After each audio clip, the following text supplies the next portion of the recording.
இந்த வீடியோ பார்க்குற எல்லாருக்குமே சொல்கிறேன், தயவு செஞ்சு நீங்கள் எதனா ஒரு டூரிஸ்ட் பிளேஸ் போகிறீங்க, இந்த மே மந்த்து ஜூன் மந்த்து எந்த ஒரு வெக்கேஷன் வந்தாலுமே ஒரு டூரிஸ்ட் பிளேஸ் போகிறீங்கன்னா தயவு செஞ்சு அங்கே ரெயின் சீசன் வந்தால் போகவே போகாதீங்க.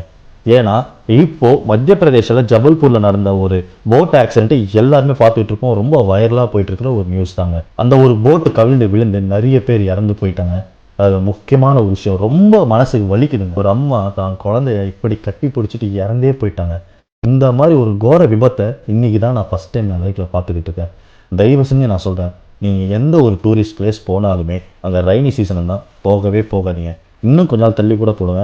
அங்கே எந்த மாதிரி ஒரு சீசன் போயிட்டுருக்கு, நம்ம போட்டிங் போகலாமா வேணாமா, அது எந்த ஒரு பிளேஸாக இருக்கட்டும், நீங்கள் எந்த ஒரு ரைடாக இருக்க போகிறா இருக்கட்டும், தயவு செஞ்சு மழையாக இருந்தாலும் ரெய்னி சீசனில் போகவே போகாதீங்க, அவாய்ட் பண்ணுங்கள். நல்ல ஒரு சீசன் வந்ததுக்கப்புறம் லைக் வின்டர் இல்லைனா சம்மர் சீசன் வந்ததுக்கப்புறம் போவேன். இல்லைனா இந்த மாதிரி நிறைய பிரச்சனை நம்ம பார்க்க வேண்டியதாக இருக்கும்.